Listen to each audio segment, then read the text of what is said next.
Ruszamy wczesnym rankiem z parkingu w Brzezinach. Szlak wiedzie ubitą, kamienistą drogą. Jest to chyba najnudniejszy szlak w Tatrach, jakim szliśmy. Ponad 6 km drogi pośród lasu, prawie żadnych widoków na góry.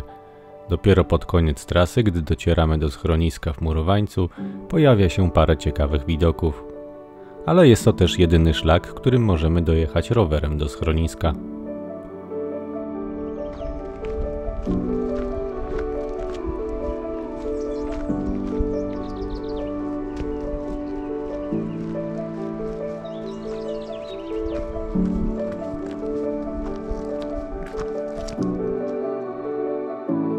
Przechodzimy koło Murowańca i od razu ruszamy niebieskim szlakiem w stronę Czarnego Stawu Gąsienicowego.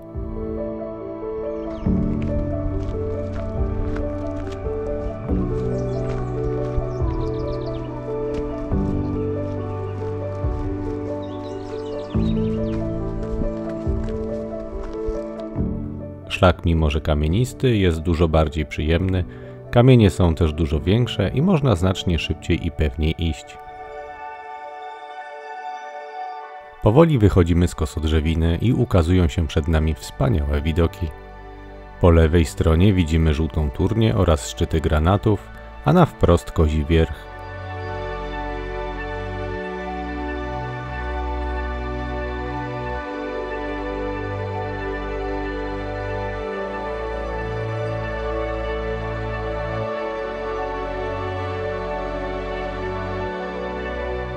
Gdy dochodzimy do stawu, napotykamy na niemiłą niespodziankę. Bardzo silny i porwisty wiatr.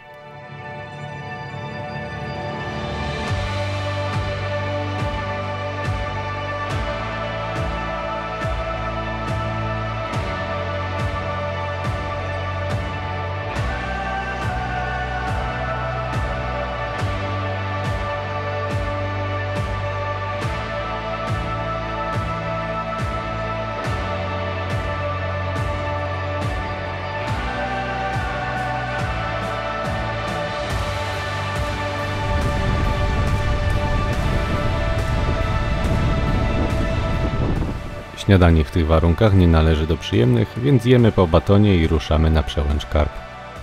Trasa wiedzie po kamiennych schodach, nie napotkamy tutaj na żadne trudności.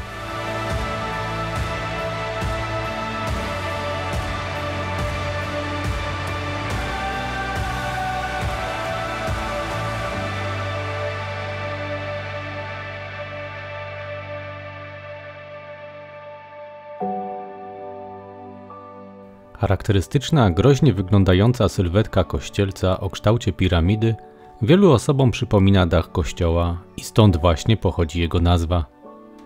Szczyt znajduje się na grani Kościelców, która przebiega od wschodniej grani Świnicy w kierunku północnym. Grań ta dzieli Dolinę Gąsienicową na dwie mniejsze: Dolinę Czarną Gąsienicową i Dolinę Zieloną Gąsienicową.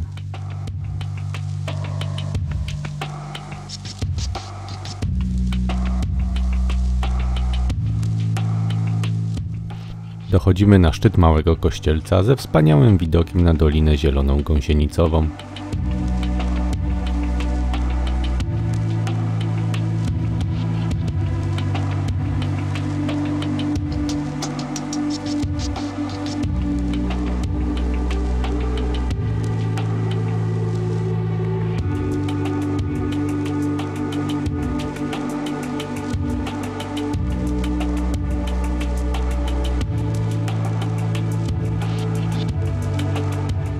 Przechodzimy dość wąskim fragmentem ścieżki i po chwili znajdujemy się na przełęczy Karp. Znowu dopada nas wiatr, który nie odpuszcza już do końca dnia.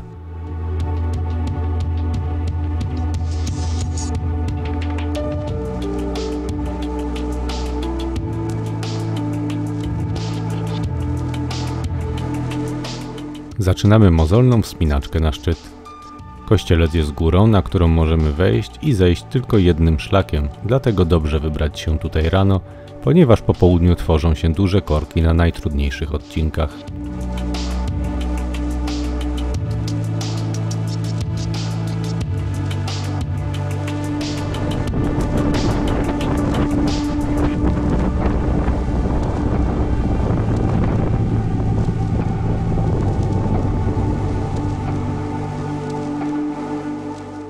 szlak wiedzie serpentyną po dość stromym zboczu góry. Większość trasy wiedzie po standardowej kamienistej ścieżce, miejscami trzeba przejść po kamiennych płytach. Dochodzimy do pierwszego kominka. Jest to dość trudne miejsce, które jest tylko zwiastunem tego, co czeka nas przed szczytem. Jest to również miejsce, w którym tworzą się duże zatory przy większym ruchu, więc im będziemy tam wcześniej, tym lepiej.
Dalej już nie napotkamy większych trudności aż do ostatniego odcinka przed szczytem.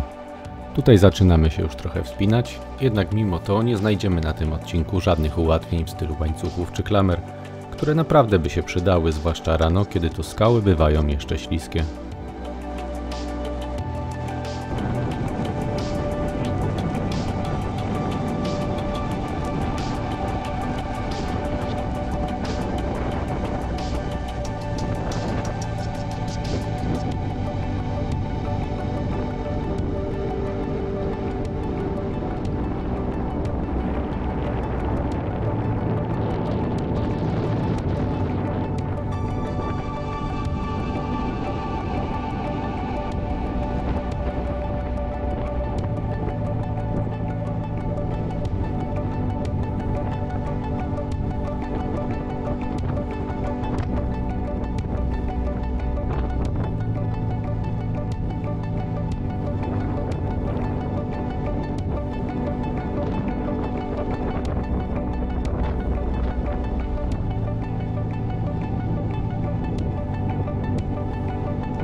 Po wejściu na szczyt ukazuje nam się wspaniały widok na Świnicę, która góruje nad Kościelcem.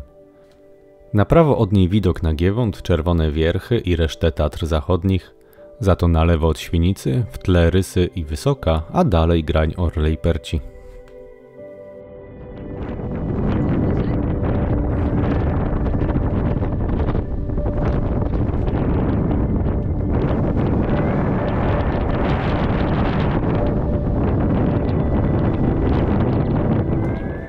Przeszywający wiatr zmusza nas do zejścia ze szczytu. Schodząc spotykamy kilka osób, które rezygnują z wejścia na górę tuż przed szczytem, właśnie ze względu na silny wiatr. Po zejściu na przełęcz kierujemy się niebieskim szlakiem w stronę hali gąsienicowej.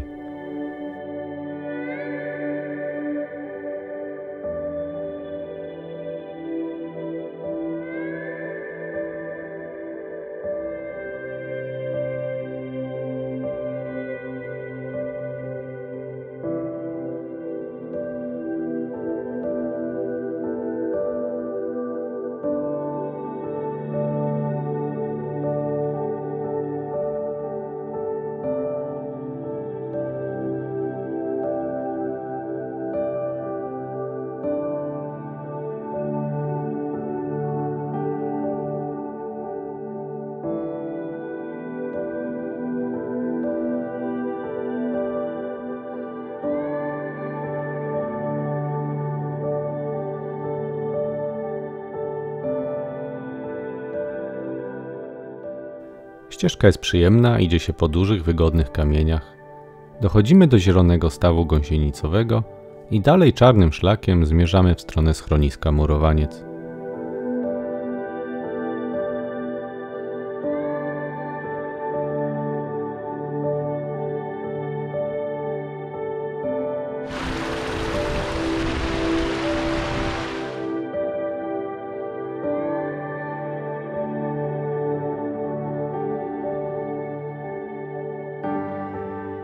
Dochodzimy do żółtego szlaku, kierujemy się w stronę schroniska na obiad, by po chwili wrócić w to miejsce i iść na Kasprowy Wierch.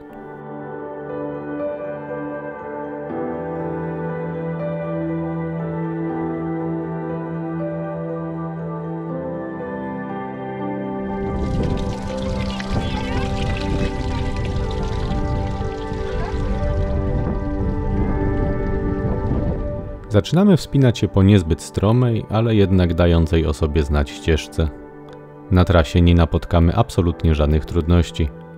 Szlak jest dobrze utrzymany, jednak ze względu na dużą ilość osób poruszających się po nim, uważam, że jest trochę za wąski.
Dochodzimy na suchą przełęcz i tylko kilkadziesiąt schodów dzieli nas od szczytu Kasprowego Wierchu.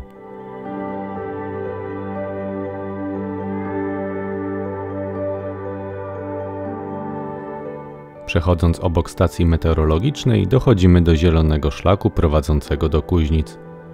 Pierwsza część szlaku jest znacznie bardziej stroma, z początku idziemy po otwartej przestrzeni z ładnym widokiem na Giewont.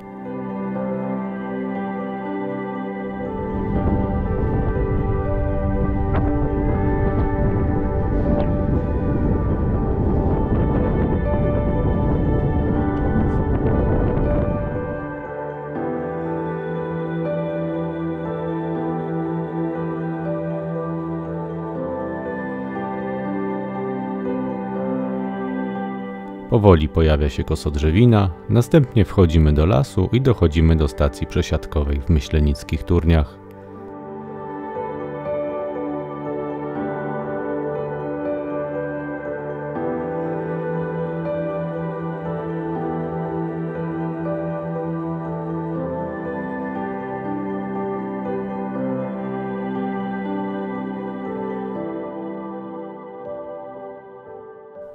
Odtąd szlak zmienia się już w szeroką leśną ścieżkę, która wyprowadza nas bezpośrednio do Kuźnic.